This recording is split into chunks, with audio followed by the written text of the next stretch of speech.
So, to many of us who campaign to reduce road danger, the sudden and very unexpected closure of the charity road piece at the beginning of this month came as a shock. Over the last 30 years, bereaved families and survivors of crashes have been able to rely on the unique support that Road Peace offered. Their volunteers were often survivors themselves, providing trauma-informed, emotional and peer support. They also empowered bereaved families and survivors with the necessary information to navigate painfully slow and complex criminal justice processes to achieve justice and compensation either for themselves or for their family members. Every year on London's roads, about 100 people are killed, 3,500 people are seriously injured, and 20,000 people are slightly injured in traffic collisions. Even a slight collision can have a huge consequence on someone's life. I've supported a constituent who became homeless after breaking an ankle in a collision, unable to do their gig economy hospitality job for several weeks, and no sick pay, so couldn't keep up the rent.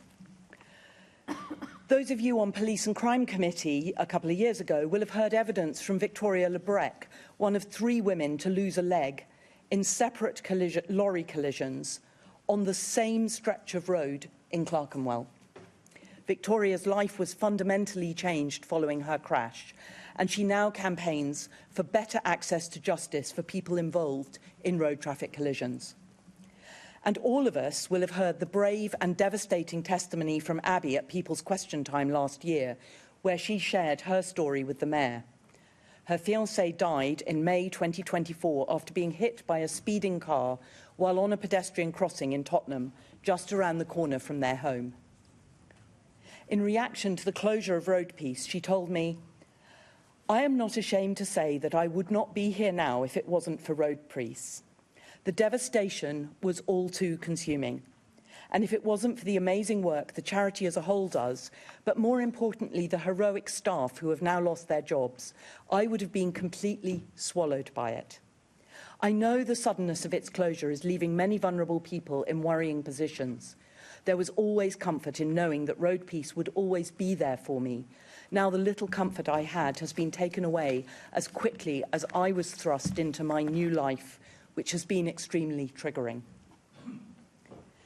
Abby's story provides a glimpse of the ongoing responsibility our city has to the families of the people killed on London's roads. Now, as we debate this motion, I want you to be aware that Abby and other bereaved families and survivors are listening to us and to what we say. Amongst them are Pat and Mike Webb, parents of 27-year-old Harry Webb, who was killed on Kenworthy Road in Hackney in September 2023 in a collision with a car being driven at 50 miles an hour in a 20-mile-an-hour limit. His father, Mike, said, "I am also struggling with the demise of Road Peace. They have helped Pat and myself immensely since Harry was killed on Kenworthy Road. We are going to miss the guidance that they had promised for the court case in April. Losing Harry on London's streets has been devastating. Losing the support of Road Peace makes the process even more difficult. I've tried to give you a sense of the scale of devastation people feel after a family member dies on the road and the urgent need to replace the tailored support that Road Peace has been offering. As part of their work, Road Peace founded the World Day of Remembrance for road traffic victims back in 1993. This was adopted by the United Nations in 2005 and is now observed worldwide, including here at the London Assembly since 2022. Every year, the 3rd Sunday of November is the World Day of Remembrance for road traffic victims, and on this date, Road Peace held services in cities across the country. I was honoured to speak at last year's event in London alongside families of victims and survivors. This and the listening event Road Peace organised with TfL and MOPAC last year were some of the very few opportunities for people affected by severe crashes to share their experiences with politicians, policymakers and the police. So who will convene these events now? Who will enable the voices of bereaved families and seriously injured survivors of crashes to be heard? and who will provide the understanding and support victims' families and survivors need as they navigate the devastating post-crash experience.